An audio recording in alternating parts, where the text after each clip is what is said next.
How many discounts does USAA Auto Insurance offer? Too many to say here. Multi-vehicle discount, safe driver discount, new vehicle discount, storage discount, legacy. How many discounts will you stack up? Visit USAA.com/auto discounts. Restrictions apply. Brooks Running reminds us that we're all powered by something. Whether it's the me-time energy of a run after a day at the office, the electrifying energy of your first marathon, or the infectious energy of a group run with your friends. No matter what energy powers you, Brooks has gear specifically designed to unleash it. So lace up and let it out. Let's run there. Visit brooksrunning.com today to learn more.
And welcome back to the Boundary Corner podcast, along with my partners Brian Ziegler and Shelton Moss, and a late arriving Jonathan Talley. He will be here in just a little while, y'all. My name is Curtis Wilson. Boundary Corner podcast is part of the College Huddle Network.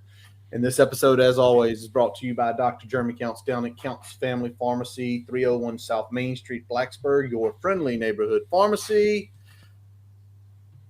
Season's over. Well, the regular season's over. The regular season's over. It went by fast, did it not? Such is life, man. I mean, we started the season. Sheldon didn't have a job. Now he's got a job. He's got a new apartment. He's writing articles for the Keep Play. Sheldon, he will feverishly be finishing out an article after we wrap up tonight for y'all tomorrow. Sheldon, just get a little tea on what you're going to be reviewing there for that article when it drops. Yeah, so I think it might be a two-part series, part one tomorrow, but because I got a lot of things to write about. But I would say, I just talked about how much of an underachiever Virginia Tech was, historical underachiever. If you saw my tweet the other day, Hokies are last 23 years, they had the highest point differential against FBS, plus 6.9 point differential for a team that did not finish with a winning record at 6-6. So I think the defining aspect of this team will just be, underachieving. I mean, they should have won more than 6 games, but they didn't. Found a way to lose every close game, 0-5. And I think the play on the field was a lot better than what the record indicated, even though we certainly do have some criticism of coaching. But I talk about the defense and how, they did statistically improve in a lot of metrics from last year, but it was also somewhat of a mirage just because they faced a lot of backup quarterbacks. They didn't really win a game against any decent quarterback the entire season. They gave us some big passing plays, a lot of explosives, and they struggled to stop the run consistently. So, I think when you look at those factors together, you kind of look at a defense that just really didn't. I think the sum of the parts, wasn't bigger than the whole, whatever the quote is. I don't know. But they didn't perform well enough. So there you go. All right. So definitely check that out tomorrow with Shelton. And normally we will start with Tell the Truth Tuesday, review the game, but because we were waiting for Tally, had to attend a basketball game tonight, gonna be sliding in here a little later. We're gonna start at the end at the beginning. So what we're starting with is we are gonna start with our big screeners this week. We have decided to pick every conference championship game, all 9 of them, straight up, money line, no spread involved. Who you think is going to take home the trophy, potential bids into the CFP playoff. We're going to actually discuss that and the rankings once we get this wrapped up. So a lot of fun, a lot of games. If you're a gambler like Jason Long, our buddy, I have a feeling either Jason come Sunday is going to have a lot of money to the bet on the NFL. He's not going to be able to bet on the NFL Sunday after Friday and Saturday. Yeah, so this is a fun one because I looked at kind of where we fell, and it's a very interesting week. After a few weeks here of having quite a few games where we're all in lockstep, we got a bunch this week that there's at least a couple stragglers here and there. There are some stragglers here and there. So let's get that graphic up and let's get it started. And we are going to start with one of the first games on Friday night where Jonathan Talley's alma mater, the Jacksonville State Gamecocks. Well, one Gamecock is going to have a championship this year. The other probably not going to be able to play. Takes on Western Kentucky. Western Kentucky is sneaking into this game after they beat Jacksonville State last week to get into the Conference USA title game, which is pretty crazy. I think it was a 3-point win, 19-16. I'll get that up to confirm. So we're going to start here. It's going to be Friday night, 7 o'clock. Get your gambling ready because, that's what you're going to do on this game. Going to be on CBS Sports Network. We're picking straight up. The line is Jacksonville -3.5, and it is going to be at Jacksonville State. So at their home stadium, where the matchup, I believe, last week, if I'm not mistaken, was at Western Kentucky, and it was 19-17 Western Kentucky with a walk-off 50-yard field goal to beat Jacksonville State. So, Brian, with all that being said, teams this evenly matched, winning a game twice is hard as hell. So for that reason, we're going with the Cox, man. Go Cox. Winning against the same team twice usually is tough to do anyway. Winning against the same team twice in back-to-back weeks, Sheldon, find that data point. Has that ever been done? I could find it. I mean, so we'll let you look that up while we're going through this stuff. But for me, I'm also with Brian. I think a close win, Western Kentucky's home field.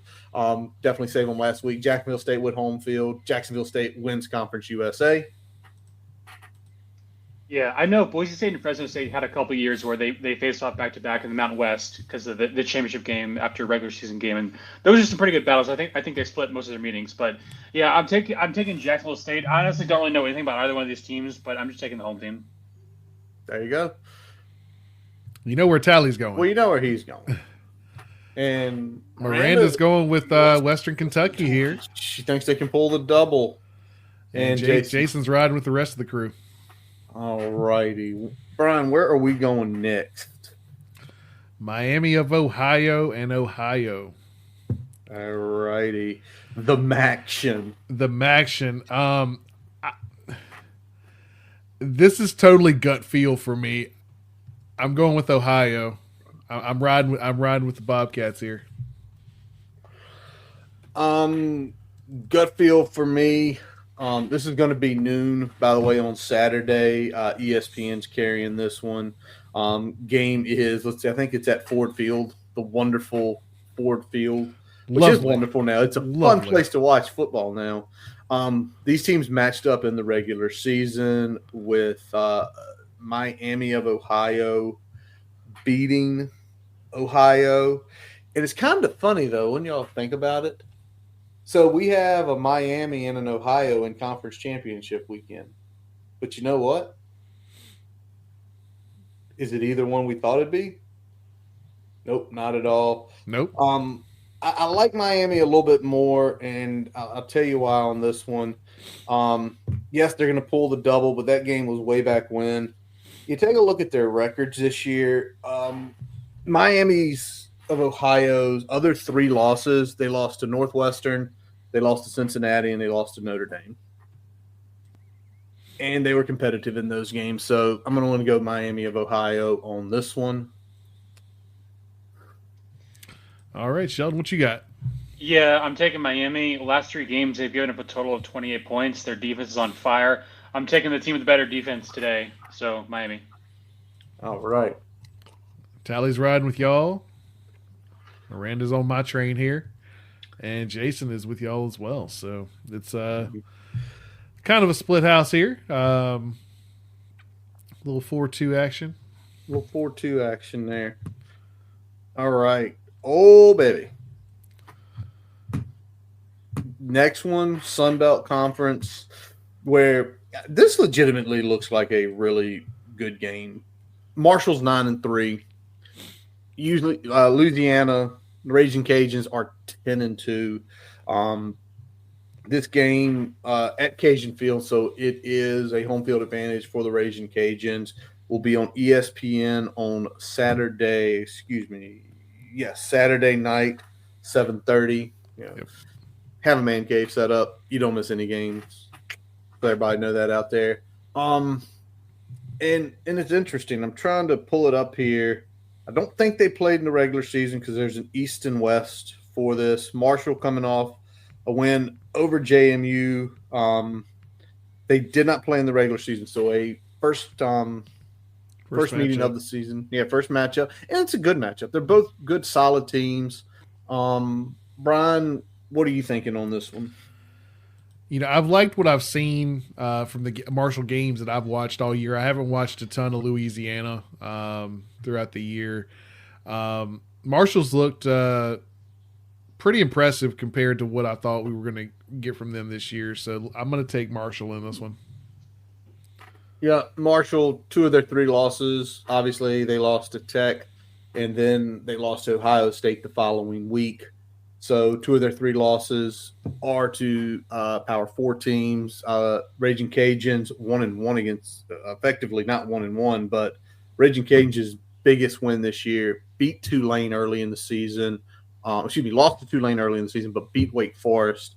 So with all that being said, I don't know. I like Charles Huff. I think this is more – I like Charles Huff. He might be the coach in a couple years. So get on his bandwagon now. Well, I like Michael DeZermo. That's the head coach for Louisiana. Okay. He was a little bit similar to Pry in the sense that he got really unlucky his first 2 years, but this has been sort of the big turnaround year for Louisiana. He's done a great job there. They're 10-2 overall, 7-1 in the conference. So I'm taking Louisiana. I just think they got a really good unit. Yeah. All right. Yeah. Tally's riding with you there, Sheldon. Miranda's riding with me and Curtis, and Jason. Hey, we got a full split here on this one. Hey, Sheldon, just a little background. Where did Diormo come from?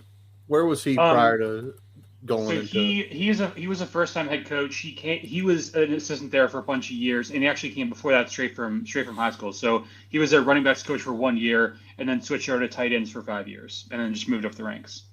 Wow, that's actually pretty impressive to do something like that. You don't see a lot of guys literally go from high school straight into a G5. That's one of the more impressive things, unless you're at one of the big time, high schools within a state or something, which could be the case down in Louisiana where he was. I'd have to go do that research, but good for him. Good for him with 10 wins. So yeah. All righty. Now we're getting into some of the bigger games. And this one's a juicy matchup. So first of all, Brian, I'm gonna need you to play weatherman. Give me the weather for what's the exact name of the town where Army's located? I know it's on the east, the river and everything.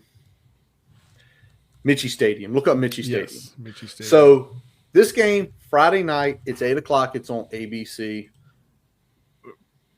2 G5 teams who are very good. Obviously, Tech. If you're a Tech fan, you remember playing this Tulane team in the bowl without players. A lot of players left last year. Army, what a great fucking season. just straight up 10-1. The Army-Navy game is going to be incredible this year. They're both really good. They both run their offenses efficiently. I look forward to that game in a couple weeks. But this is a big one for the AAC. I don't think Army can backdoor its way into the playoffs with the win here based on where like UNLV's ranked. But Friday night, 8 o'clock, it's cold right now on the East Coast. Brian, let's get a little weather report. What's going to be the temperature at kickoff on Friday night for this game? Let's see. I'm getting there here.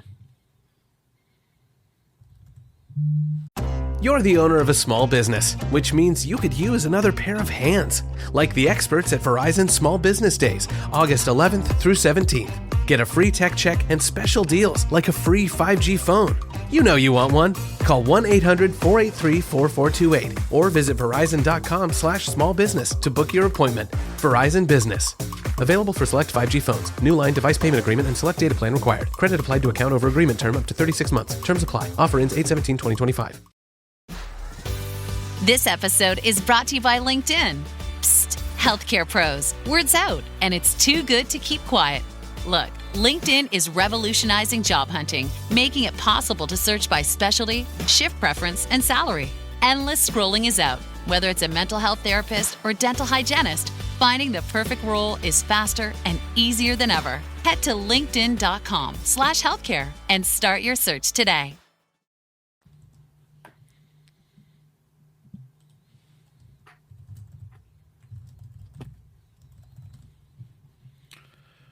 Let's see. Looks like it's going to be 25. So 25 degrees from a team that plays, if I'm not mistaken, Tulane still plays in the Superdome. Yep. So definitely against the elements in that one. Tulane also coming off a hard loss to Memphis, which for some reason, my oldest son, I guess he watched that game or saw the score. He's like, yeah, Memphis won, Dad. Big win for Ryan Silverfield, Brian, as well. Yes, it was. Yeah, it looks like it's going to be between 25 and 27, depending on where you look at kickoff. So Ooh, cold. All right, well, with all that being said, Brian, who you got? Despite all of that, I'm rolling with Tulane here. I think they just have a little bit more. They're a little bit more dynamic, both on offense and defense. So I think that's going to be the difference in the game. I think they squeak one out, but Army makes it very, very close. All righty. I think Army's going to win this game. I think Tulane, because if Tulane had won that game last week, maybe a shot potentially at a bid. If they had held on and beaten Memphis, I think Army, big bounce back for them. Army wins. Yeah, I love Army, but I gotta take Tulane. I just think they got more firepower, and I think the Black Knights have been kind of a little bit going on some good luck here. So I think Tulane will win. Yep, Tally's riding with Army. Miranda's riding with Army, and Jason is riding with Army. So, Sheldon, me and you were out there on our own on this one. Curtis, you are on mute. Listen, dome team, 25-degree weather, 10 to 15 mile an hour winds. That's all I'm going to say. If they win, I'd speak to them. All righty. Finally, we get to the big one, because the next 5 games effectively are going to be automatic bids into the playoffs. Brian, you want to talk about this one a little bit? Yeah, I mean, we got UNLV, we got Boise. Yeah, this is a really, really interesting matchup. Like a little bit of contrasting styles there. I'm liking what I've seen from Boise. I think Boise holds pat in their march into the college football playoff, and in my opinion, getting one of those automatic buys as well. So give me Boise State. And we'll talk about that later. But yeah, teaser. We will teaser. All righty. Y'all know these teams played one time already, and it was in Vegas. It was at Allegiant. It was a little bit warmer. Did y'all know That was Alshon Gente's worst game of the season. He averaged under 4 yards a carry.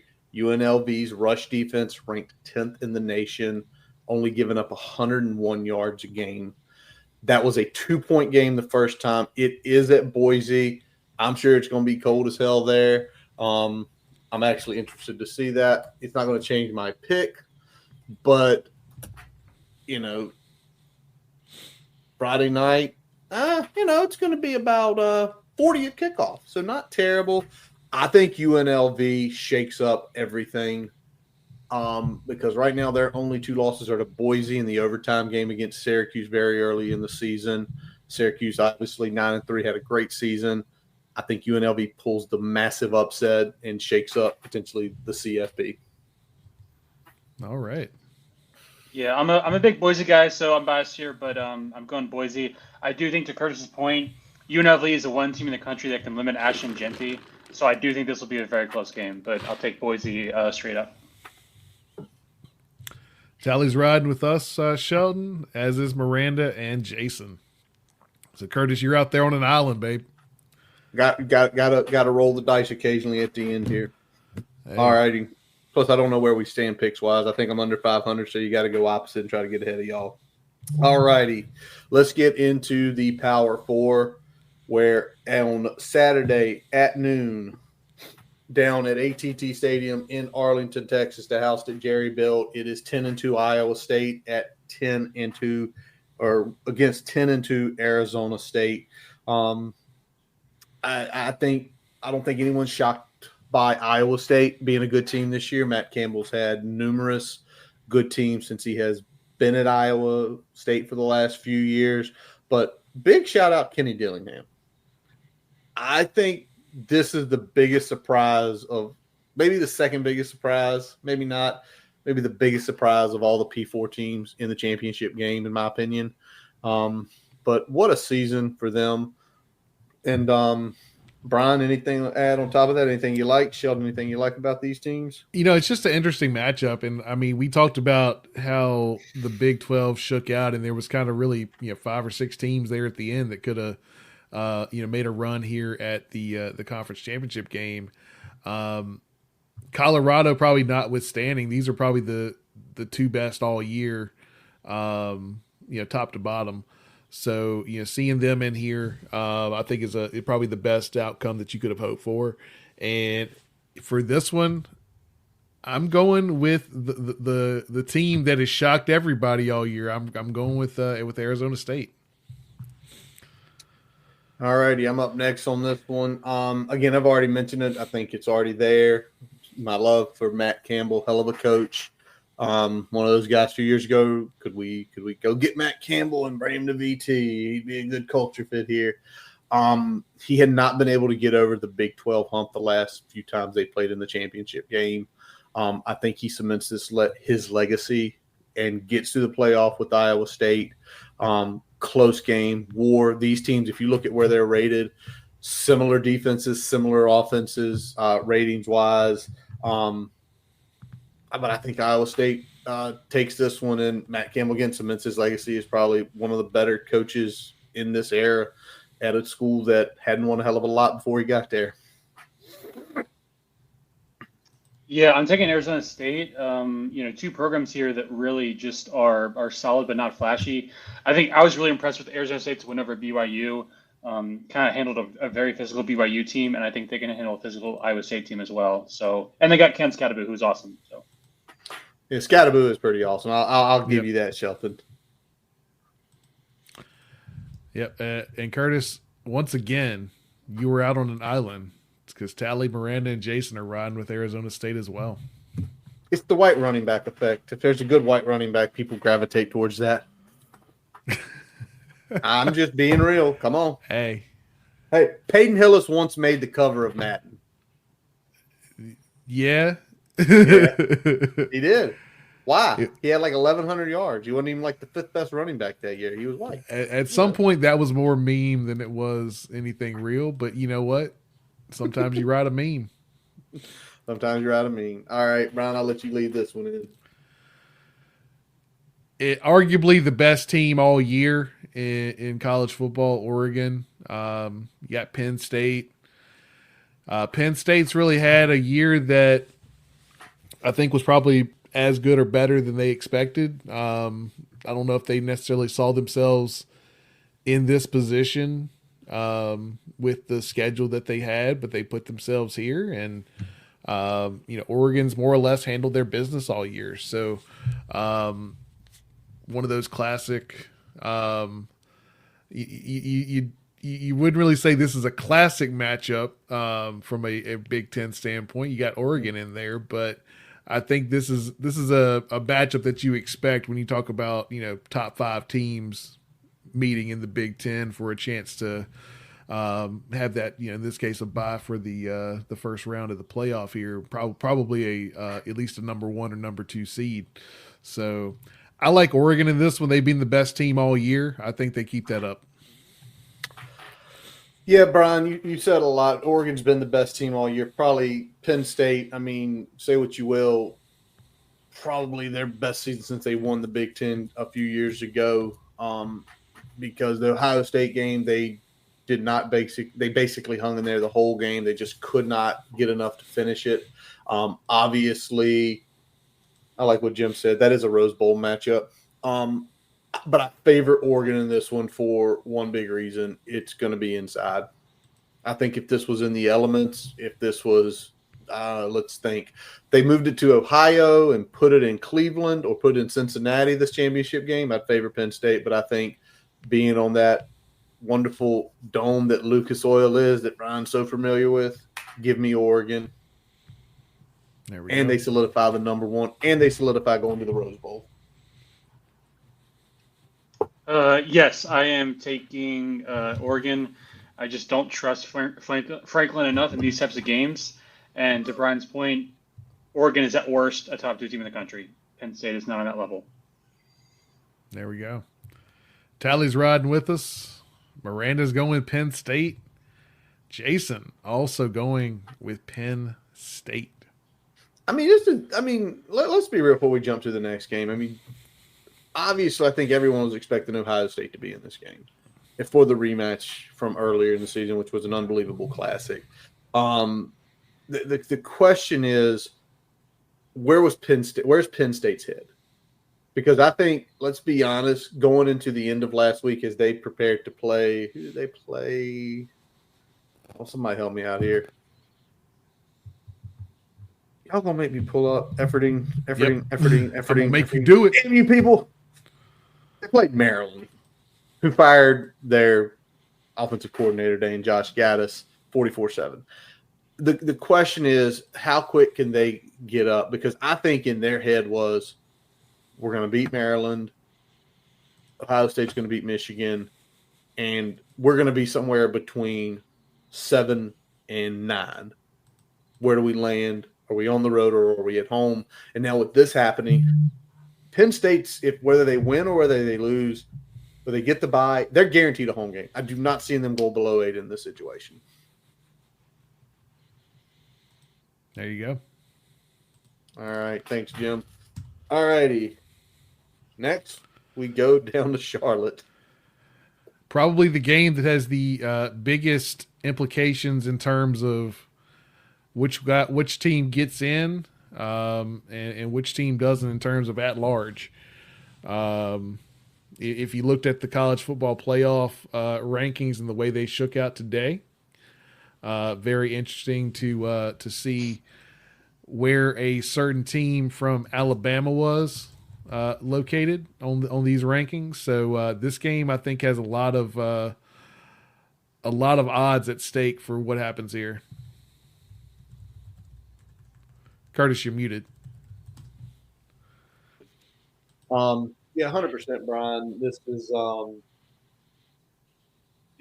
like you said, it's so much riding where the teams fall, what happens in this case, based on what the playoff committee did tonight with their 6 different ways of explaining why people are aware of things. There's no fucking consistency. They have one goal, which is they're going to try to get Alabama in the best they can. That's all their goal is, because they want that giant fucking A to be there at some point draw viewership. So, with that being said, anything on this with Sheldon before you give your pick? Anything that's caught your eye about either team? Yeah, I think SMU is like really, really talented. Top 5 offense in the country per SP plus. Clemson is a little bit more balanced. They've got a good offense and a good defense, but not necessarily elite in either one. I don't know. I just think Lauscher's done a really good job. It's kind of funny when SMU lost to BYU earlier in the season, we thought, oh man, they must be overrated, and they almost lost to Nevada as well. But it turns out BYU was also really good. So you just never know early in the season. I think SMU's just done a great job. Brian, early in the season is in rankings. Don't get me started yet. I'll be on that soapbox here shortly when we start talking about who's going to make the college football playoff. But as far as this one, I'm going Clemson for a lot of reasons. But number one, I think if Clemson wins, I think the ACC still gets 2 teams in. I think Miami's getting fucked at this point, regardless. Yep. This is going to obviously be SMU's toughest task to date. Clemson just got out of war with South Carolina, where they could have easily have won that game and been 10-2 coming into this game. Probably ranked 1 spot behind them. Probably pushed everybody down a little bit. And honestly, I think crowd's going to be in their favor. It's a 90-minute drive up from Clemson up to Charlotte. I think Clemson wins a game, but I think this is probably going to be the most entertaining game of the weekend. I think the game is going to hit the over, but I think Clemson sneaks out like a 3 to 5 point win. This one is tough. I think Clemson has the better staff, or perhaps I should say the more proven staff. But I just think SMU has more talent across the board, so I'm taking SMU. But I'm fully aware that Clemson might very well make this a game. Yep. Tally's going with Clemson as well. Miranda Clemson, and Jason is riding with you, Sheldon. Oh man. Yeah. Saddle up. Yeah. Saddle up on your Mustangs there, boys. Yeah. All righty. So one last game to pick. And this is the one Jason's gambling on, so we have to put this last. But he's going to Atlanta for Georgia and Texas. Hey, it's Paris. You know I love sparkly things, right? Like stars. Duh. And thanks to Hilton and Auto Camp, I just slept under them. Picture me serving looks by the fire outside my luxurious Airstream, making s'mores with the kids, while a national park is our backdrop. The great outdoors meets Hilton hospitality. That's hot. Explore all the new ways to stay at Hilton.com. Hilton for the stay. This episode is brought to you by Netflix. Becoming the most valuable sports franchise in the world doesn't happen without risk. A man who's willing to bet it all, and the players ready to make their own luck. America's Team, The Gambler and His Cowboys, is the story of the 1990s Dallas Cowboys and Jerry Jones's impact on NFL history. Featuring interviews with iconic 90s players and more. Watch America's Team, The Gambler and His Cowboys, August 19th, only on Netflix.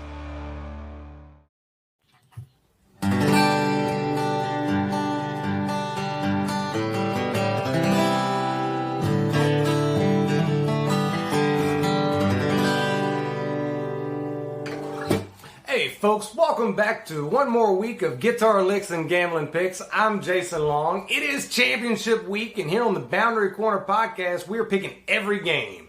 But the one I'm most excited about is the SEC championship between Georgia and Texas. Now, a few weeks ago, when this game was played the first time, I picked Texas. And of course, Georgia went on to win, and I lost money. This time around, though, Texas is traveling to Atlanta. I think that's going to be a huge advantage for Georgia, so I'm going to flip it. I'm picking the Bulldogs to beat the Longhorns this weekend in the SEC championship game and to move on to that college football playoffs. Now, before we move on, I want to take a look at my season. Now, I've done 14 of these. Technically, I'm 6-8, but I did give you an over a few weeks ago that hit. That makes me 7-8, but that is still a losing season. So I apologize to anybody who might have been riding along with me and lost money this year. That being said, hey, that's the risk you take when you're gambling. So I want to leave you all with the best advice I ever received. gotta know when to hold 'em, know when to fold 'em, know when to walk away, know when to run. You don't count your money when you're sitting at the table. There'll be time enough to count when the dealing's done. You gotta know when to hold 'em, know when to fold 'em, know when to walk away, and know when to run. You don't count your money when you're sitting at the table. There'll be time enough to count when the dealing's done.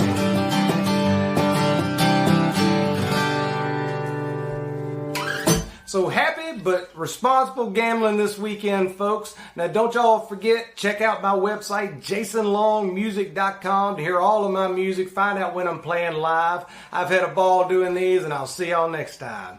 Have a good one. All righty. So Jason going with the dogs. Literally and figuratively. Literally and figuratively, because the line, I do believe it is like a 1-point favorite. Again, that's another reason we didn't do lines this week, because I think the biggest line, let me look this up. I just want to make sure I think the biggest line is 4 this week. Let me get up to my gambling site here. I just want to confirm this. Yeah, I think there was a couple 3.5s. It's a 5.5 is the biggest line this week. This game is Texas 2.5. Yep.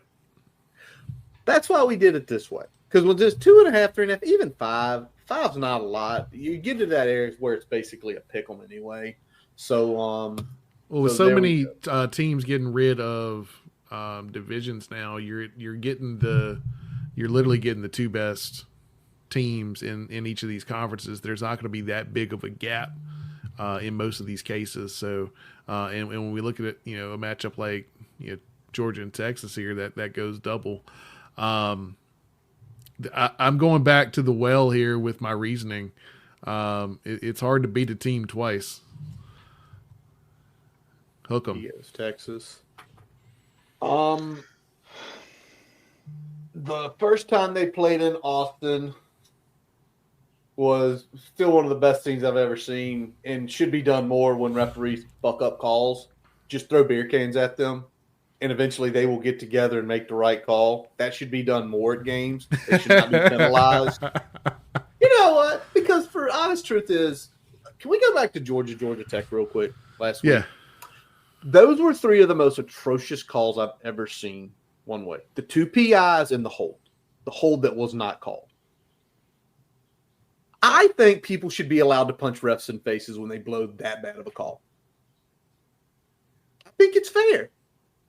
You just hurt my emotions. I'm going to hurt your face now. Guys, how do y'all feel about that? Not going to say anything, are you? I do kid about that, by the way, but there is no consequences. It's something that I'll say. You put that up there. James, it's the big A. They could lose 7 games and they're going to put them in. The year they put a 6-6 Alabama in is the year literally just quit watching college football, because it's never about what's going on the field. But reality is, I know some of y'all listen to Josh Pate. I occasionally do, even if he gets in his SEC bag. He is right. There is an officiating problem in college, and it does need to be fixed. But as far as it goes for this game, Quinn Ewers, first time they played, was coming off an injury. He is still a little banged up, but not as bad as he was.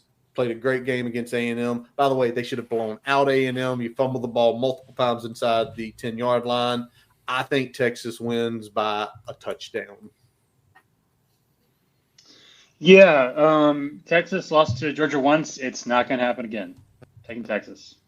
There we go. Hook 'em, he says. Hook 'em. Another hooker from Tally, hook 'em from Miranda, and we know that Jason is riding with the dogs. Jason's riding with the Jason's dogs. on a ledge by himself on this one. Everybody else is riding with the Longhorns. All righty, so let's take that down. And let's do a little brief discussion because what I did want to do, and Shelton, I know we didn't get yours, but I'm sure you've got it somewhere jotted down, is what your 12 is going to be after the weekend. We're going to do that in just a second. But, Brian, let's go, man, because I know if you've listened to this program for the last 5 years, there's one thing Brian Siegel hates. I mean hates with a passion. And, Brian? We still see the preseason rankings rearing their ugly head this deep into the college football season. And I know it's hard to get away from power rankings and stuff like that, but when we put out these official, these are the top 12 teams in the country, and the problem we get is that we base quality of wins off of data that we don't really know was good. And it just, it's the whole bad data in, bad data out philosophy. And it takes a while to really get to a point where, you can actually make some solid inferences from the wins that you're seeing on the field. And we end up making a lot of those inferences in September, and those really aren't telling us a whole lot. So now we're at a point where, Alabama's still hanging around with 3 losses. 2 of them are, I would consider, bad losses to teams that barely scraped into a bowl game this year in Oklahoma and Vanderbilt. And Vanderbilt definitely is a better team than I think a lot of people gave them credit for, full stop. But they are still a team that is 6-6. Oklahoma is still a 7-5 team that got blown out by a couple of average to slightly above average teams throughout this season. So to go in there and just curb stomp Alabama, that's a bad loss for them. And I think that the problem that we have with we talked about it last year. We're talking about it again this year. Is that with the problem with the committee in general is that, number one, I think they still do, even though they don't put their rankings out until later, they are still colored and shaded by what preseason rankings are, and add to the fact that I don't think they give losses and the on the field outcome enough weight compared to the eye test. I feel like so much is eye test and,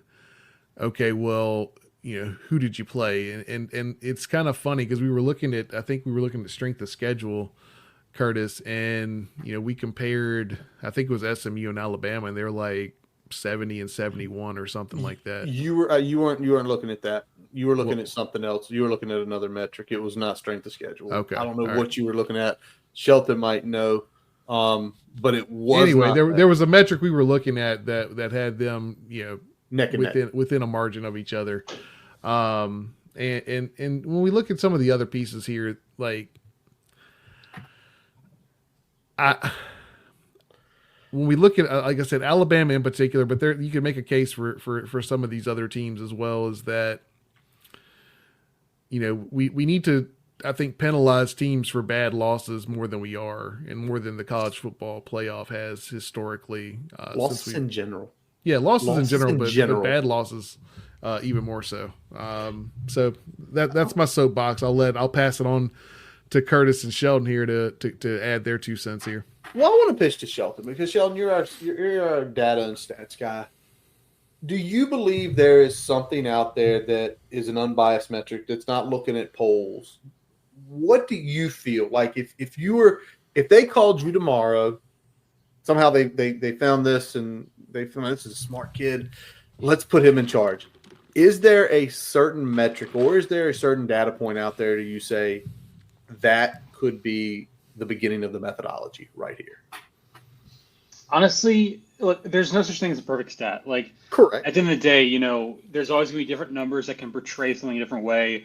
You could look at, top 25 wins or strength of record, strength of schedule. It's just, when you're dealing with numbers and stats, there's always a different way you can present something. And so I certainly don't envy the position of the committee just because there's only, – 12 teams, a 12-game season, pretty limited sample size. We just don't have the body of work to really, I guess, hash out a true representation of what each team really is. Because, I saw David Hale the other day had this tweet where he, made a case for why every top 25 team was actually bad. Looking at all their bad losses and their, if they have a bad check of the schedule and so forth. So, I mean, everyone kind of beats everyone in college football. So at some point you do have to kind of acknowledge that. But, I guess to answer the question, I'm a big fan of strength of record, looking at the overall quality of wins in terms of a qualitative judgment. I don't like looking at, say, for instance, win-loss record versus top 20 teams or top 40 teams or, wins over 500, because that's a very narrowly defined subset. And it is sort of like a, self-fulfilling prophecy. If you beat a team that finishes 5-7, you don't get credit for a 500 win. But if you lose to them, they're 6-6, and that counts as a loss. So, that kind of makes it tough. So, I mean, there's ways. I think with today's analytics and everything, like there's ways you can have much better judgments for evaluating teams. Again, like strength of record. But I just think it just seems like people are always going to be unhappy, I guess. And so I don't necessarily criticize the committee too much. But I do think in general they tend to sort of work backwards from their conclusions. Like they work backwards from like, okay, what is the best SEC team, and let's try to vouch for them. And they'll look at any stat that justifies their argument. They'll go with that. So I don't know. I just don't think they have a very clear process for how they kind of evaluate things. It kind of changes every year. Well, you know what I dislike, and it happened tonight with the committee chair, is they value different things for different teams. That's where I get upset. Like, they're really good because of this. Oh, well, they're better than them at that. Oh, well, we're not going to look at that. We're going to look at this for this one, and then this for this one. And it's like, so what you're saying is your real goal is you want the biggest brands in. That's all they should say. I wish they would just say it. If they just fucking say it, be like, okay, hey, here's what it is. We get it. Hey, remember when we were in school and there was like, you'd write a paper and there'd be a fucking rubric for the paper, right? Yeah.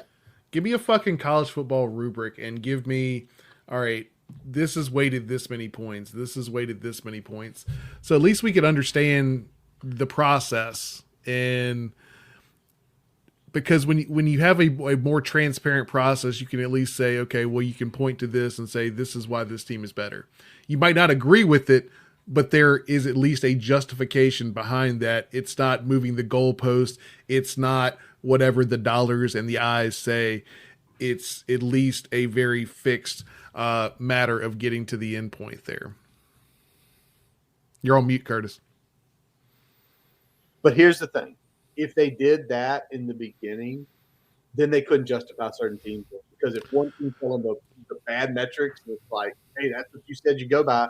We really like that team. We need that team in. Like, no. But I'm with you, Brian. If you actually were to put a rubric out there like that and have everything in the way it's weighted, then there'd be no questions. Because then also, as certain people fell into certain rubrics, they couldn't back off of it. Be like, no, this is your methodology. This is what you're saying is going to determine the best 12 teams. Yeah, there's always going to be that like one anomaly team that doesn't has a really good record but doesn't check very many boxes, and then on the flip side, there's going to be a team that may not have the best record but they check a handful more boxes.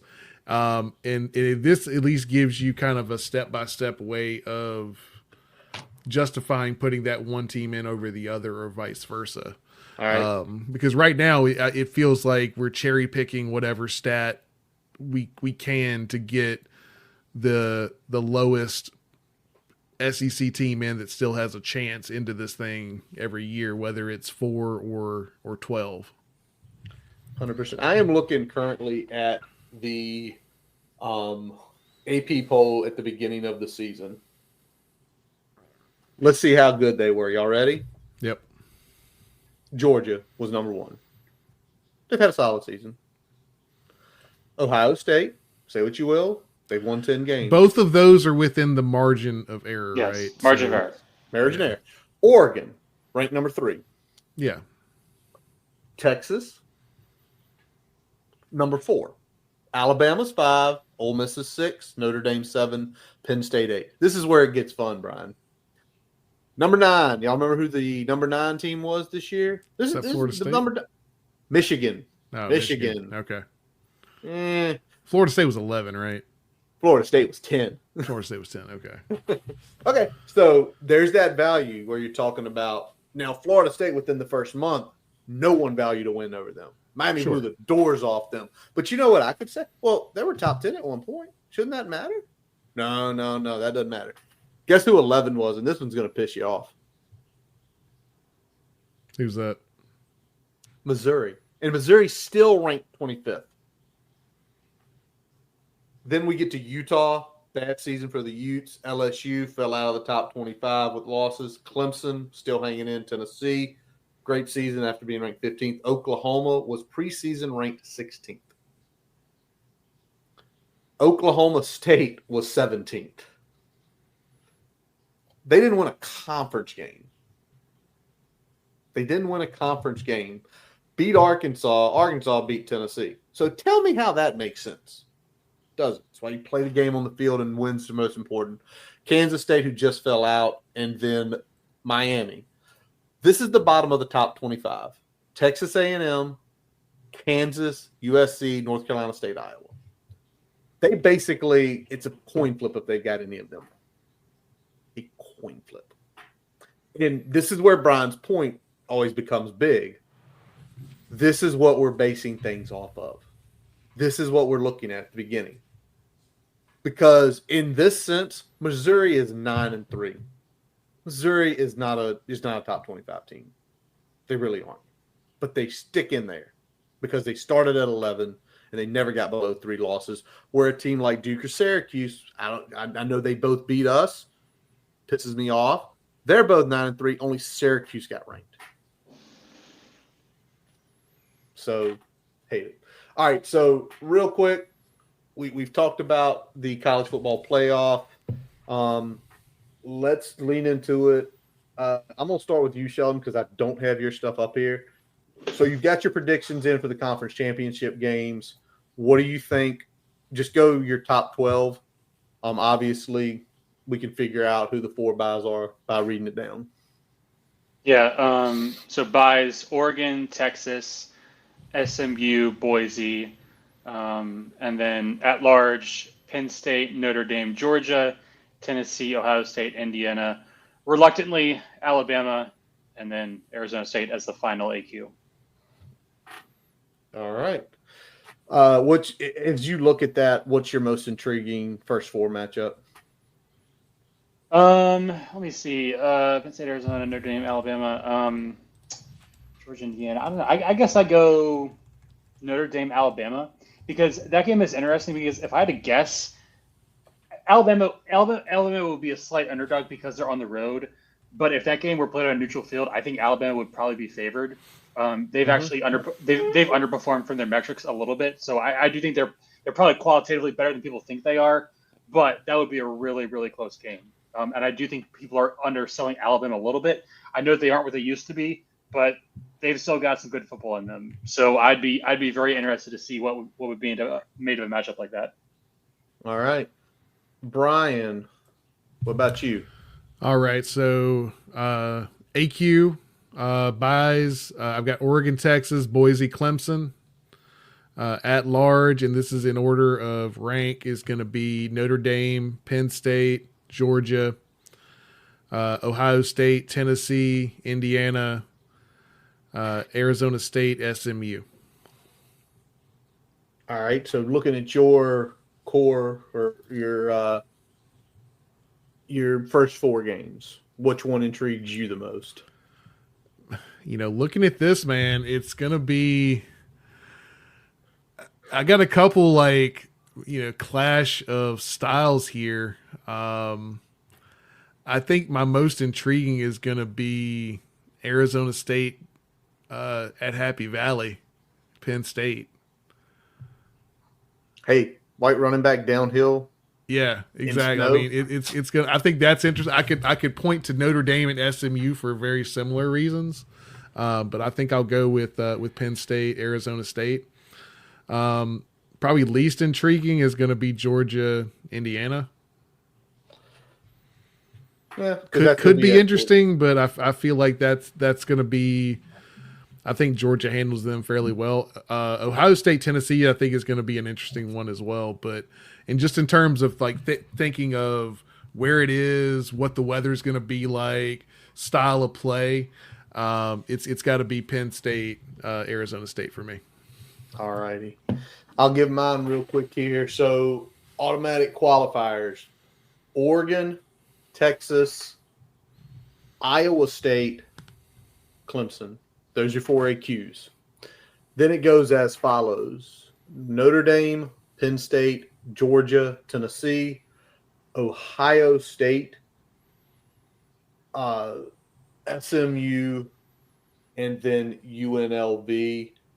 My most intriguing game of those is Tennessee, Ohio State.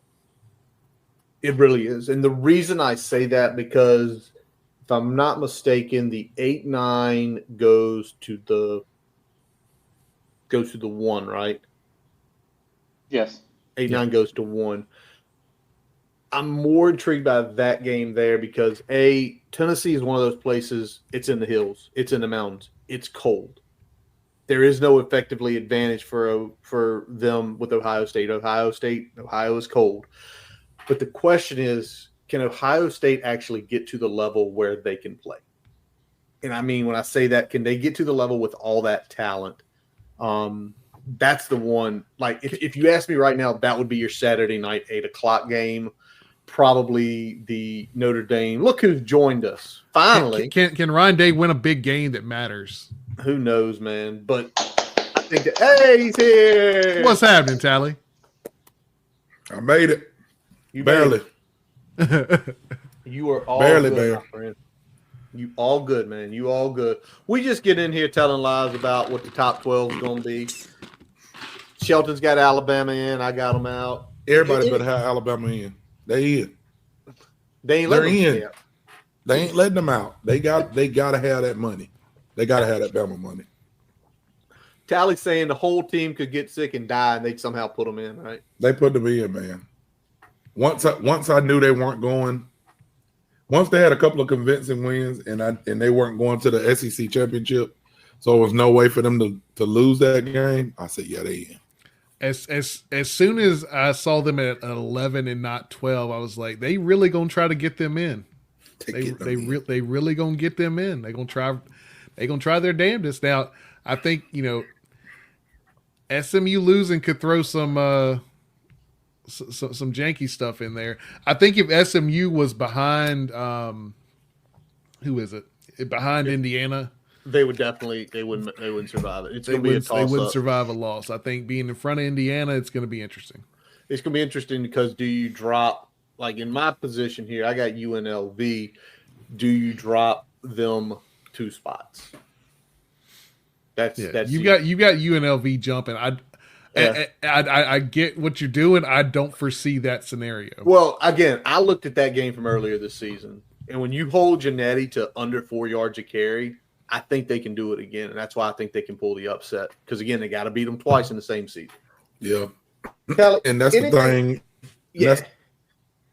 Go ahead. No, go ahead. I was just gonna say that's the thing, like about Texas and Georgia. You know what I'm saying? It's like you got to play somebody twice in the season. It's rough to beat somebody twice. You know what I'm saying? But both of Uh-oh. We lost your mic, Tally. We got the Alabama buffer going. Y'all lose me? We lost your mic. That was weird. Like you were still moving normal and everything. Yeah, it's going to be interesting. I mean, and I don't know if you got a chance to get who you think the 12 is going to be. Obviously, Alabama's going to be number 11 or number 12 per you. Let's just put that on there. As you're looking kind of that in your head about what could break out, because you've got, let me just put it up here, Tally, just so you can get your points in here. Because you got Texas winning, you got Clemson winning, you got, find it out here, you got Arizona State winning, you got Boise winning. So you're saying Boise's going to get a bye? Yeah, I think Boise's going to win and get a bye. Boise wins and gets a bye, and you got Oregon. So, I mean, as you look at the other teams that are going to make it, do you think I'll ask you this: do you think it's going to be Notre Dame, Alabama on the 20 or 21st? Are they going to make that game the prized game of the weekend? Probably. I mean, that's so where's that's Amen? that's a good setup. You know what I'm saying? Because you're bringing two big money markets together, and that's what they want. And it's got some history. Even though Manti Te'o's girlfriend wasn't real, and I think the last time they played each other and all of that, but yeah, that they want something like that. We'll probably see something like that. And that's stuff we expect as fans. That's one reason we're all getting excited about the playoff. That a lot more teams have the opportunity to get a chance to go play, potentially win, and then the big matchups. And it's going to be big matchups, not at bowl games, but at home fields. Because Tally, it was like 56 down there today. It was like 21 up in South Bend. It's probably like 15 there tonight. And that I think they make that. No, it was like it was like 39 here. That was during the day? Yeah. It's like 30. I think it got up to like 42. It's been cold. Hey, it's cold here too, man. We What are you here? I'm wearing layers. If I'm wearing layers, it's cold out. It's cold. It's cold. All right, yeah, there you go. That's the way a lot of people are feeling right now, Robbie. So you put it out there. Tally, Robbie's on board with you here. Yeah. They ain't gonna let them lose. All right. Well, let's get to it. We went through big screeners. We talked about the playoff. Let's get to what happened on Saturday night at Lane Stadium. Let's do a little tell the truth on Tuesday. And y'all tell me what y'all feel. I don't care who starts and what it's about. Just tell me what you feel. We go 6-6. We make a bowl again. Yay. Guess I'm happy about that. Me and Tally, people probably roasted us. Wow, them two dummies say UVA was going to win. You know what? We were in our feelings last week. Yeah. That's all I'm going to say. We were in our feels last week. So, but everybody forgot for a second that UVA is ass. There you go. But what in y'all's opinion, y'all love Saturday night? What went well for y'all? I love seeing the two best players on the team eat one last time. APR, Tuten. Love seeing that. Sheldon, what about you? Man, well, I missed a good chunk of the first half. I caught most of the second half. I did rewatch the majority of the first half a couple days ago, but I don't know. I mean, I thought Pop was really good. It seemed like they kind of structured the passing game around his strengths. Kind of mostly rolling him out. Quick reads, nothing too complex, and deep shots to kind of protect him a little bit. So I thought Bowen did a really good job of kind of managing the game with Pop, and they kind of maximize his skill sets. Yeah, a lot of deep shots, RPOs, rollouts. I mean, that was basically what they went with, and it was a key to success, and they did a good job executing. And I think Pop, the one thing I noticed about Pop is, and this is, I think, even better compared to what we saw the week before, with the week of practice against the UVA team. So we'll caveat it there. Pretty decisive with whether it was running the football, whether it was keeping it, whether it was getting the ball out of his hands on the RPO. He made decisions pretty quick and kind of rode with that. It wasn't any second guessing or pussyfooted in the backfield. Like when he made a decision to do something, he did it. Kylie, what about you, man? What caught your eye Saturday? Sitting there at the house, probably eating some leftovers, having a drink. Yeah. No, it was a little bit of that, a little bit of none of that. But yeah, it's just they mainly it was like they knew they was better than UVA. They went out and played like they were better. Like the coaches coached like they wasn't scared. They coached like they knew they was gonna win. The players act like they knew they were gonna win. We just went in the game and played. You know what I'm saying? If we went into some other games like that instead of being like, well, shoot, we can't do this because this person might get hurt, or we can't do this because we may lose, we probably would have won. So I just feel like they knew they were the better team and they just went. But they've been doing that. Like it's been happening. When they know they're better than the team, they go play. Yeah. If they think it's a chance that we could lose, we get a hold on, we shouldn't do that. We should try this. I don't know, man. But what went well where we just knew we were better than them and we went and played like it.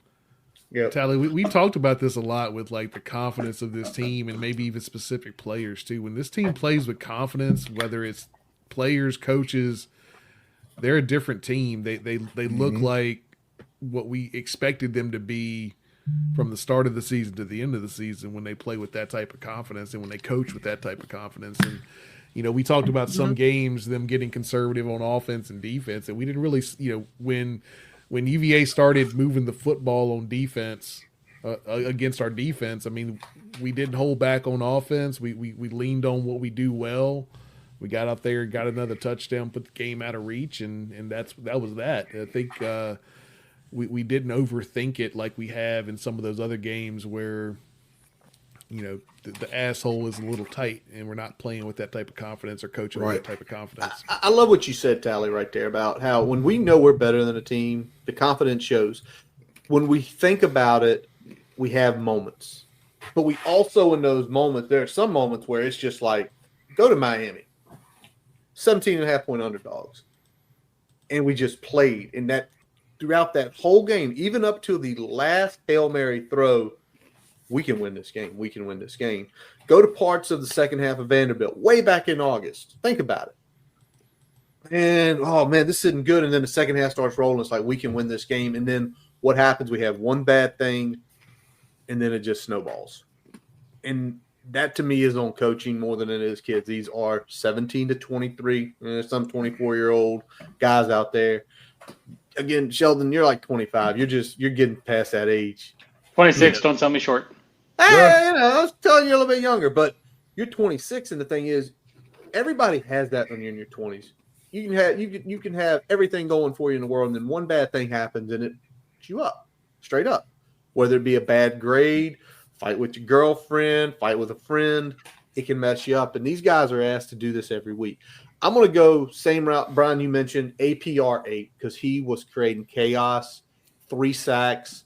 Should have got that fumble. I'm still trying to figure out how he did not get that fumble recovery in my life. But I'm going to ask y'all this. To me, there's a pantheon or a Rushmore for defensive ends in Virginia Tech history that go up there. Bruce Smith, Corey Moore, Daryl Tapp, and I'm blanking on the guy from Lynchburg that played at Glass, Brian. Cornell Brown.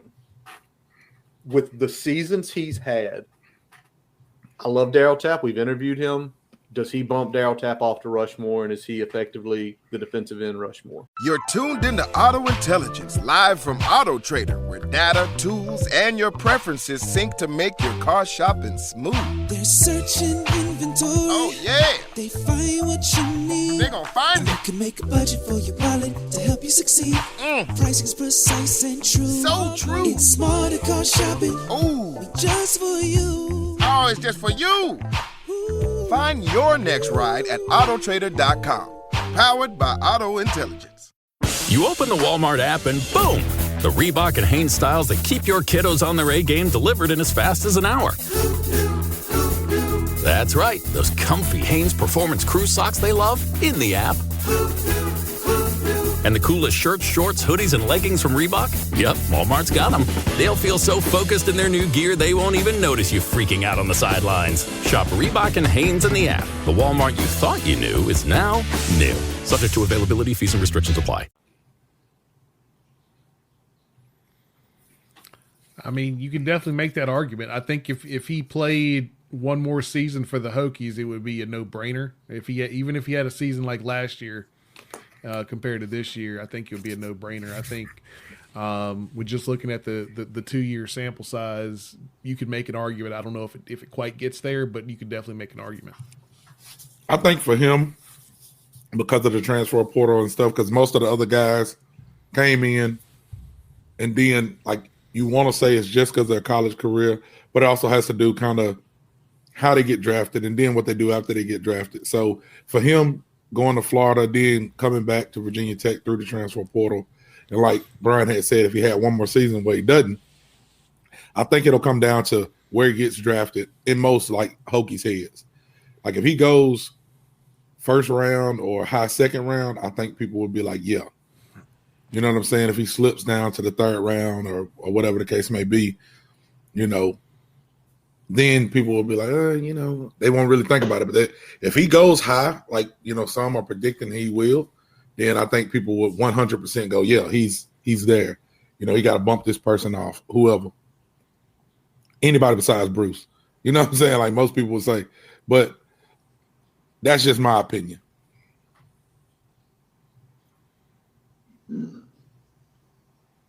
You're muted, Curtis.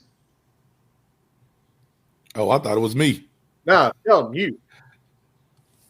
Yeah. What was the prompt? I was researching something. Defensive end, Mount Rushmore, Tech, Smith, Roy Moore. Yeah. I don't know if I'm qualified because I wasn't around for the glory days of BT football. So like my top defensive ends are like obviously APR, and then outside of that, I mean, Kenna Keenum. Yeah, Trayvon. Trayvon Hill. Honestly, like if you're just talking my time frame of watching BT football, that's who'd be on the Mount Rushmore in my time. Daddy. Yeah, Daddy Nicholas. Yep. So I mean, there've been a handful of decent ones, but yeah, I'm just not. I mean, obviously, Corey Moore. I don't know. I just wasn't around for the glory days, so I don't know if I can really comment. I love putting Sheldon. Sheldon always gets to throw that out every time. I was like 3. I don't know. Yes. Yeah. So in Sheldon's eyes, he gets 2 spots. He gets 2 spots. He gets 2 spots on Mount Rushmore because he's so he's young. He hadn't seen a lot of defensive ends. But Bruce and Corey, he absolutely say they have to be there because of all the accolades. Then APR gets 2 spots. All right. Where do y'all want us to go for a bowl? Birmingham. Birmingham. Tell him, Tally. Tell him, Tally. Tally wants to. Just so both. I don't want to go back to Fenway. Fuck Fenway. We've never been to Fenway. I don't want to go to Fenway. I don't want to go to Fenway either. I could probably get. I meant to say Yankee Stadium, but I don't want to go there either. I seen somebody. One of the predictions had us like against West Virginia somewhere, maybe Armed Forces Bowl or something. Fort Worth. Yep, I saw that. Something like that, probably. I mean, I don't know about Fort Worth, but I feel like an opponent like playing against West Virginia probably would be good for us. Anywhere they go, it don't matter if we 5-6, 6-6, 10-6. Virginia Tech, Hokie Nation gonna show up. So wherever they put us, they're gonna have Hokie fans there for sure. Curtis said, "Don't rain like it did last year." Oh my God! First bowl experience in a monsoon. We're not going back there. I don't think they're going to send us to Fenway just because for the simple fact that there's too many other good options where they can finagle us in. I'll go with Tally. Get it to Birmingham so that man go see his team play this year in person. We had a lot of stuff going on where we didn't get to make games this year. Shelton made enough for, I think, all of us. But, yeah, give me that. All right, let's talk about the bad because there is one thing that went bad, in my opinion. Tony Muskett was the only damn thing they had, running the ball and then off of those runs, making some intermediate throws. And it literally took us until early in the mid-fourth quarter to finally stop it. Y'all, I was sitting over here drinking my OGD, worried like, we're going to blow this game. They're going to do something stupid because we've done something stupid all year, and they're going to score a touchdown, and then we're going to fumble, and then they're going to score another one, and we're going to get in our heads, and we're going to lose this game. Curtis saw another 1-score letdown. PTSD. Late in the third quarter, he looked at the third quarter. He's like, "We're +2 in this quarter, and I feel like shit." I did. I texted you that. Like, we won this quarter. But what else did y'all feel just watching the game? And I know it's like a 17-point win. It's like you can't find all the bad in that. But anything that just pissed y'all off, made you want to throw shit? Yeah, you don't want to nitpick, a good win like that. But just because we got to, that's why we're here. I feel like some of the offensive play calling was just unneeded. You know what I'm saying? Like a couple of reverses that we did could have went really bad. I think we fumbled one. Yeah, Cam knocked it out of Green's hand. We had a couple of times where I just felt like we did a couple things with that situation because I feel like we were better than them. We just line up and you could use some motion and stuff, but I feel like some of the play calls we just was kind of throwing stuff against the wall and hoping it stuck. And if we were playing anybody else besides UVA, it wouldn't have stuck. Yeah, and I feel like we didn't really need to do that, just right? Like I think that's the thing. Like we didn't need to do that. Like sometimes it was getting too cute, right? Right. I'd love to do Duke Mayo Bowl. Yeah. I mean, Duke Mayo is probably my favorite, like non-bowl. Any bowl that doesn't really matter, Duke's my favorite. So, Charlotte, exactly. We want Charlotte. We do. Let's see if they'll give it to us. Let's see if ever get 2 teams in the playoff. We can. They flirt with us every year. They'll throw Lane in there every year and be like, "Hey, maybe." All right. So Sheldon, what about you? Data, statistical wise, what went bad on Saturday? What went bad? Man, I don't know. It's hard to pick too much. I mean, 5 penalties for 61 yards. I guess not great. And then obviously a couple of big, explosives towards the second half. But I don't know. I mean, I thought it was a good performance all around. Like, I really don't have too many complaints, honestly. Like, you're favored by how much are they favored? 5.5. It got down to 5.5 late. Yeah. And won by 20. So I'm not going to nitpick a win like this. It's a third string quarterback. Yeah, third string quarterback too. Yeah, it's crazy. There was an argument going, and I listened to Hokie Hangover yesterday, and people been saying, how have they hid Pop? How have they hid Pop? What did we say at the beginning of the season? And this is when people don't listen. We said the best thing that Pop was third string was why he ran the scout team every single week. Pop got so many reps leading into the season. That's why he didn't look rusty. That's why he didn't look funky. He'd been playing football every week as a scout team quarterback. Y'all know it was him because if you saw on Saturday all the stuff he does, it's like you can emulate that. He can throw the deep ball good. He sells fakes good. So Andrew Alex was like, why is he third string? Everybody on the Twitter sphere. Oh, why is he third string? Why? Because he's a redshirt freshman. All of y'all, if he had been too deep, y'all would have been losing your minds like, why is a redshirt freshman the backup? That's not good. Well, if you'd have did that, everybody would have been critical of even wasting a scholarship on Colin Schlee. Exactly. So I mean, somebody would have been bitching about something. I think the main thing is just his size, the way that he plays. If they're looking for him to be there for a while, they got to protect him, and you got to get that nutrition plan in him as much as you can before he sees the field. So, yeah. We've seen him late in the season. I don't even remember what he looked like at the beginning of the season, or even in the spring. I mean, I knew since high school he was good. He could ball, but taking the kind of hits and things like that is like it gets you hurt. You know what I'm saying? I mean, look at Kyron. Yep. So, I mean, is he built for 12 games right now? Exactly. Probably not. Well, the thing is with him though, he went from 170 out of high school. He's up to like 190. He's getting. You wish you had one more year, right? You wish you had one more year of him to get more meat on the bone, a little bit of fat, a little bit bigger. Because I think the way he moves, it's not going to take that away. If he can get to 196 by, start of fall camp next year, 197, you might feel pretty good about it. Put that man on the steak and potatoes plan. If he can get, another 6 to 8 pounds on him, I think you're in a pretty good spot there. I don't think you're ever going to get him much over 200, regardless of what you do. So, who's he remind y'all of? Like, just say if you looked across college football right now, I think they said it during the broadcast. Who does he remind y'all of? I'll see if y'all. You mean he reminds me of Trace McSorley at Penn State? Okay, that's a little white quarterback, like 5'11", like 195, 200 pounds. That's who he reminds me of in the way with a better arm. Brian? Who you think? Let me think on this for a second. Sheldon, I'm gonna go back a little bit. Give me Denard Robinson. All right. Okay. Shoelace. Yeah. Oh. Sheldon, who you thinking? I don't know. I think he reminds me of Tommy Castellanos. Okay. The way that he moves, I think has a little bit more skill throwing the ball than Castellano, but the way that he moves, I think he has a little bit more skill throwing the ball than Castellano. But the way that he moves, I think has a little bit more skill throwing the ball than Castellano. But the way that he moves, I think has a little bit more skill throwing the ball than Castellano. But the way he can maneuver and get out of stuff, he reminds me of him, how he moves in his size. All right, I'm going to throw this one up. I can't put him in this category. He's got some wiggle. He doesn't have Kyler wiggle. He does not have Kyler Murray's arm. He has a good arm.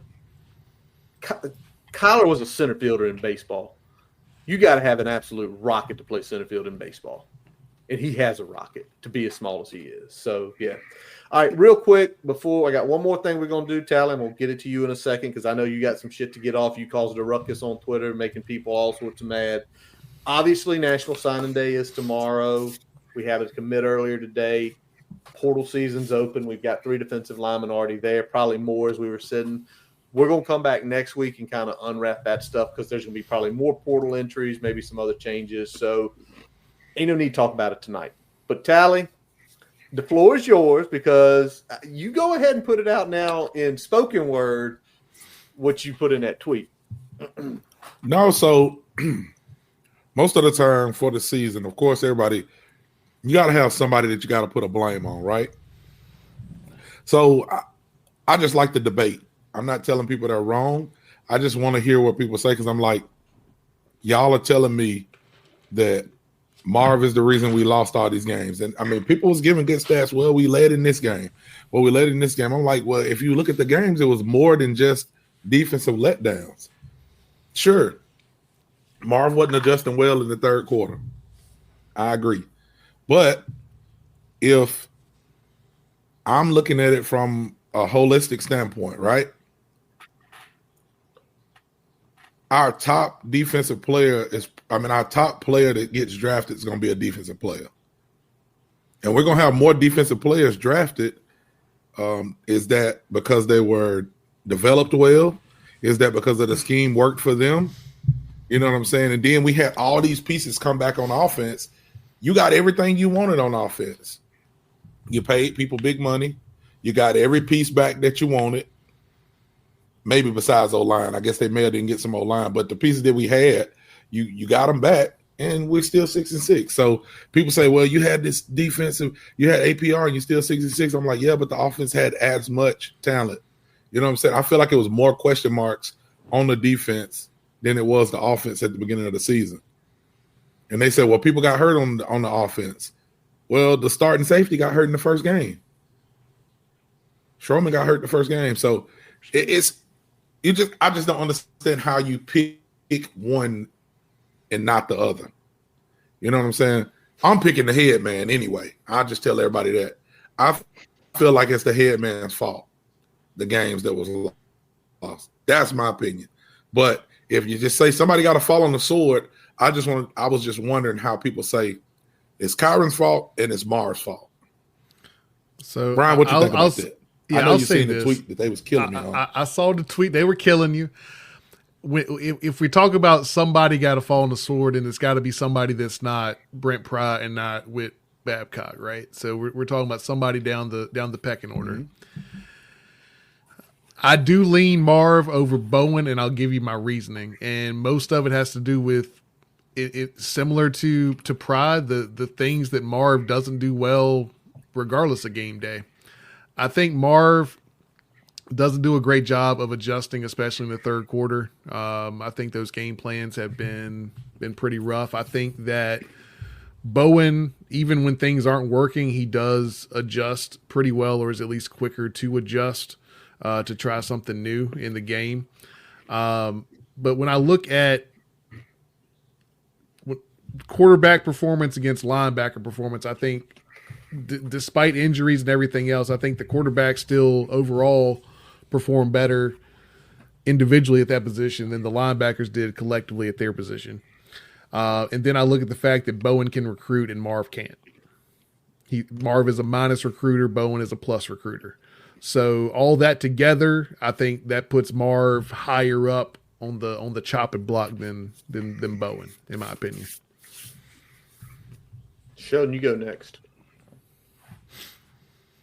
So, I've certainly been more critical of Marv this season, just in terms of, the rushing defense wasn't great, and when you isolate that, it's pretty clear the linebackers were a major problem. Linebacker play just wasn't good enough. Tech finished 62nd in rushing success rate, which, is not terrible. But again, with how much you returned and the fact that you had a full year to kind of revamp that linebacker room, it just isn't good enough. So, I think the linebackers, it might be a bigger issue with recruiting than it is with coaching, just because you look at a guy like Caleb Woodson, who was, pretty much, one of the best performing guys in that entire room, arguably the best performing. And he's a young guy. So, there's some potential there, but I don't think they manage that room correctly. And that's Mar's specialty. Like he's got to own that. So I think, metrically, there's some nuance there because the defense did improve from last year and the offense, kind of plateaued in some areas. But I also think the offense was dealing with, a limited offensive line and injuries to key skill players, including the quarterbacks. So you kind of give Bowen a little bit of a pass there. I don't think the defense really maximized their potential. And I think the offense was a little bit closer to kind of doing, as much as what they had. So I've been a little bit more critical of Marv this season. I like this because Charlie. Now I'll say this. Put up Robbie's thing. I'll throw this in too. Yeah, Robbie, thank you. That's my boy. But I'll say this too, and y'all excuse me. I'm eating some pretzels. You fine. Another thing that kind of threw me for a loop is like, okay, if we won 6 games, right? So if we won 8 games, and we lost 4, we would probably be here in a lot different position and feel different, especially if those wins came against Miami and Duke. Yep. Your defense gave you, if I'm not mistaken, I know they gave you 4 turnovers against Duke. Because people say, well, we scored this many points. I'm like, it's okay if you score 35, but what if you can score 50? Like, you got to take the layup points. We had, I know we got 4 turnovers and won the turnover battle against Duke. Still lost. We won the turnover battle against Miami. We won the turnover battle against Miami, and I can't remember how many we had. We may have had 3 to their 1. Yeah. But whatever the case is, I know we won the turnover battle there, and we still lose. So it's like, is the defense doing enough for us to win? Or is it's just, to me, I feel like the defense and the offense never was on the same page. One would give us some stuff, the other wouldn't. And then I feel like a lot of times, again, I ain't trying to go down the rabbit hole with it, but this is just my thinking when everything's done and I got time to analyze. We mismanaged injuries 100%. Yes, I wasn't in the locker room, but I could, on the outside looking in, we mismanaged injuries on both sides. And we are where we are. So who does that fall on? Like, I just feel like everybody was quick to say it's Marv. And then what Robbie said made the most sense to me. Like, y'all told me that Pry is not y'all, but the world says Pry is a defensive guru, right? So if my defensive guy is having a problem, because he's a young coach, and this is a first-time coordinator, he's having a problem. You mean to tell me you couldn't step in and show us some things that's going to help the defense? Or, hell, Bud Foster walking around, we can't ask him to come in and run some kind of something to help? Like, I just feel like it's some things the head coach could do to help the defense more than if there is a great offensive coordinator out there and Pry's a defensive coach. I feel like we would benefit more from having a great offensive coordinator. That's just my opinion. Now, Curtis, I know you have some stuff that you want to go with. What you got? You're on mute too. Get off mute first. The microphone likes undone. But this is what Callie the point I'm making is there were times this year where the defense was like that. The offense can do it. Opposite way as well. There were times the offense just scored, and the defense let another score. In the Syracuse game. Offense still put up, 31? Was that right? 31? I had the score up here a second ago. 31? 31, right? Yeah, the offense put up 31 in that game. And the defense played a great first half, and then they just fell. It was never and Price said it, and he tried saying this is what his preaching thing is. Complimentary football. We had very little complimentary football this year. We had very little score touchdown, make a stop, go put a field goal up, make a stop, pin them deep. We didn't have that. We didn't have any complimentary football all year. That's why we're 6-6. Now, to this point, Robbie does make a good point. If Marv isn't doing well and your former head coach is a DC, he should be getting in that room. How much does he go into that room is the question. And what weeks did he go into that room? Where do we see it more? But I'm like this. I think both need to go. Because even though I like Tyler Bourne as a recruiter, and there are times where he's sitting at the blackjack table and he can't do no wrong, then there's times he does it and he busts every single hand in a row where he cannot put up anything. So, there you go. That is a good question. Has anybody asked? Is he staying away from That still goes back on Pry here for the same reason Robbie brought up there, because if Pry is in the defense that much and we're still having inconsistencies, then that's still a reflection there. It's a reflection on Pry. Now, if he did do that, that's probably why Marv's going to get the hook. But I've said this, and I said it after the Syracuse game, and I'm going to continue to say it. Things have to be changed. Mm-hmm. We're multiple games under 500 in the whole tenure. The last 2 years, because I give the free pass of the first year, it probably was the single worst P5 roster in the country. Think about that. The only argument you could say is did we do enough to try to flip it year one? But as far as what we did with the talent we had, that's you're not going to get much better than that. But that was a cultural decision. That was a cultural decision. That was basically, I'm going to give everybody an opportunity that's already here and put them on there. The thing that needs to happen is you've got to change things in this staff. Inexperience, top to bottom, is the killer. Yep. You've got to go find some old heads, and I don't care if it's a defensive coordinator, if it's an offensive assistant, if it's an offensive coordinator. You've got to change the dynamic in those rooms. You've got to put an old head that when somebody does something stupid, I mean, we all work with these people at some point in time in our life. They're older, and you say something dumb, and they just tell you straight up, like, that's stupid. Like, don't do that again. Now, some might do it in more gentler ways, but they need somebody in there to smack them in the back of the head, right? Like, no, we ain't doing that. Why are you gonna run a cover 2 versus this? They're gonna eat it up all day. Or why aren't you gonna put a spy on a quarterback that can run? That was He's the only one running. He's the only one doing anything. He was the only one doing anything Saturday night, and it took us 3.5 quarters to stop it. I can't deal with that. I can deal with the quarter. I can deal with the broken play. Can't deal with the consistencies like that. The question now goes, as we kind of start wrapping it up here tonight, is when are we going to see the changes? We're seeing the portal. They're doing the big signing day thing tomorrow, starting at like 7:00. Which I think I don't think there's going to be any flips. I think we're going to sign everybody. But I think I said to Tyler, I can't remember if I texted all y'all this or you this or put this somewhere. There's going to be pissed off people when they see all the coaches in the room glad hand and making announcements tomorrow, because people are going to be like, all these other schools right now are letting people go. Josh Caddis got kicked to the curb today.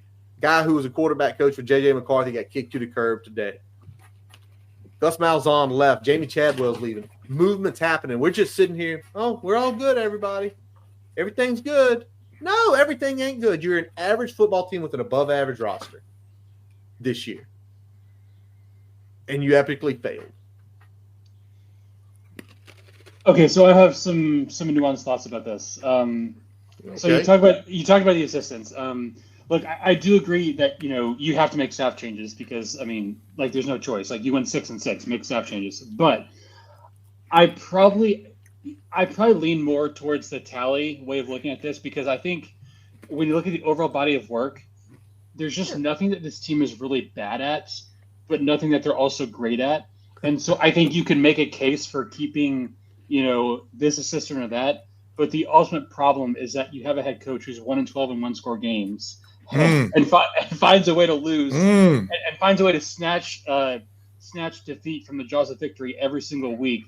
I just don't know that the performance of the coordinators has been bad enough to justify an immediate, reactionary decision. but it's like it's just this weird situation where like the play on the field exceeds the win-loss record, but everybody wants to fire the assistants, but the main problem seems to be the head coach. I think it's a weird dynamic. Okay, so let me go here, Sheldon. First of all, go Brian, because I know you were doing that and listening. So I think the problem that we're in is we're in a situation where, from a buyout standpoint, if Pry is the problem, we can't move on from Pry right now. Nope. Yeah. So that we're starting at square one. So if that's where we're starting at, then do we ride with what Sheldon's saying and like, okay, well they haven't been good, but they haven't been bad enough to fire them?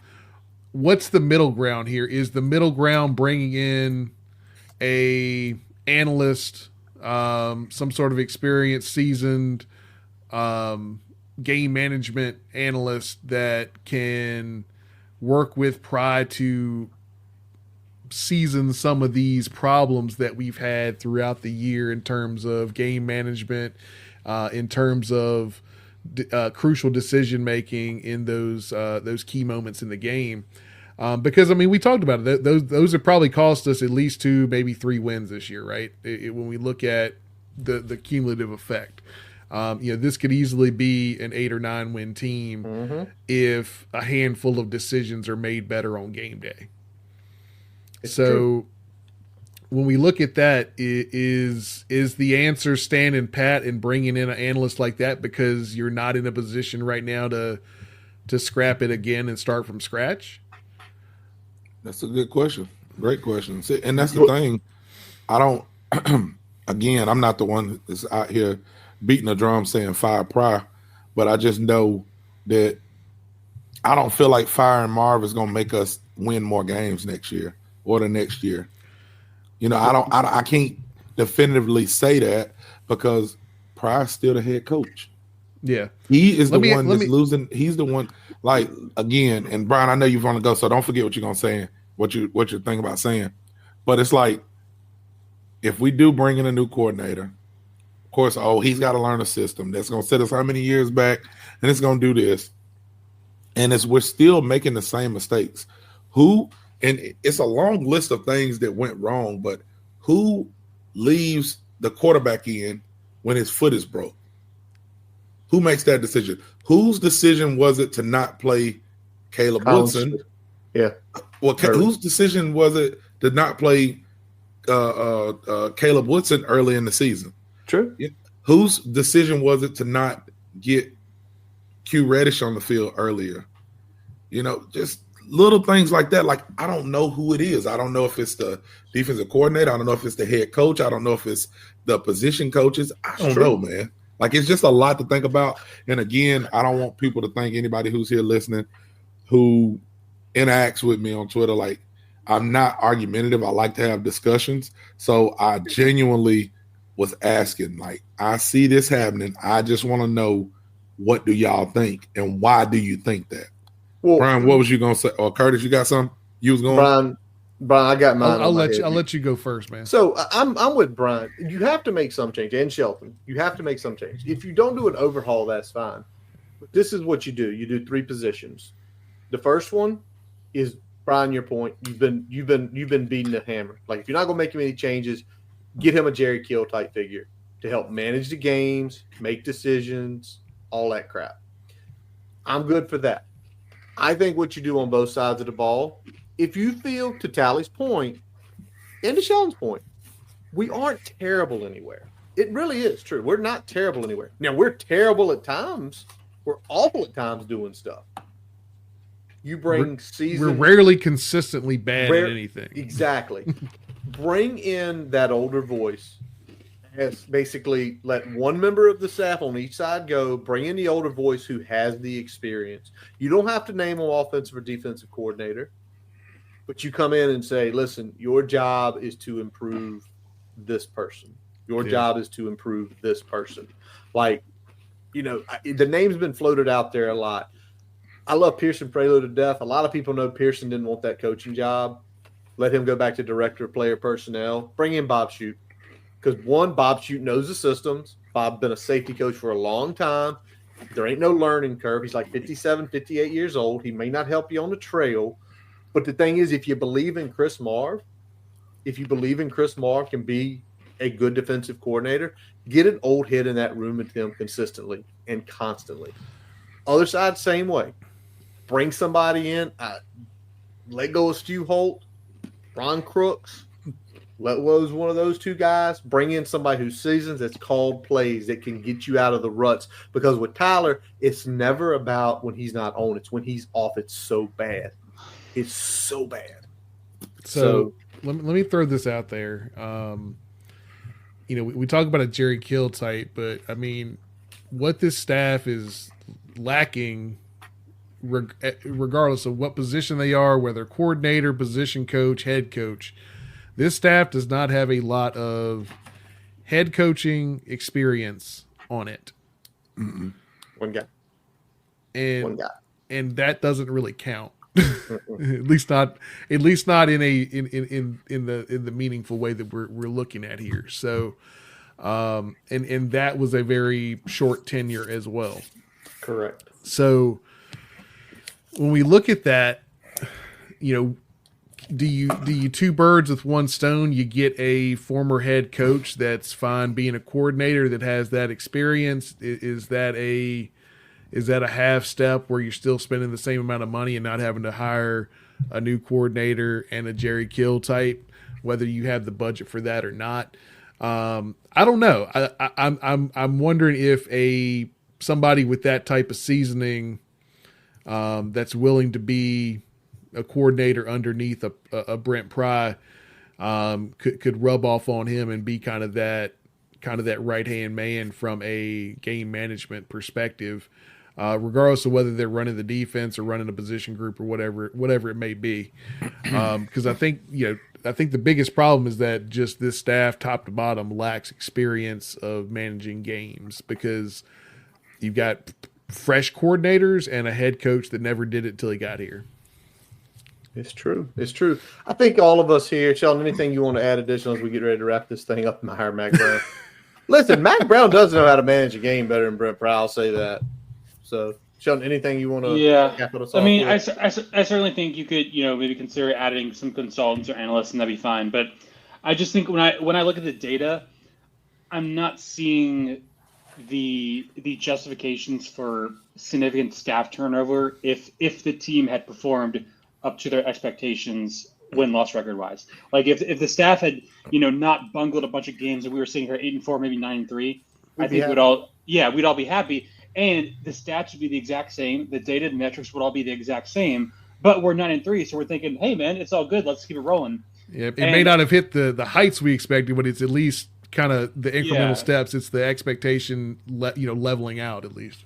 Yeah, and then the final thing is, I think Tech's coordinators are paid probably around the 35 to 40 range in Power 5, somewhere in the ballpark.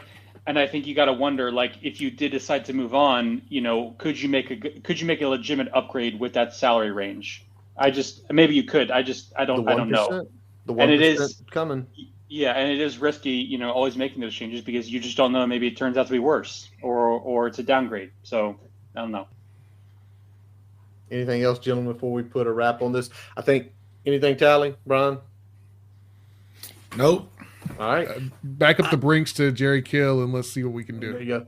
I think it's just this. I think we all need to see changes happen. And I think, Shelton, to your point, because of the way you look at the metrics, is if we went 9-3, you'd all be happy. Maybe 6-6 was the best thing to happen to basically show this staff is not going to be the staff that gets us where we want to be.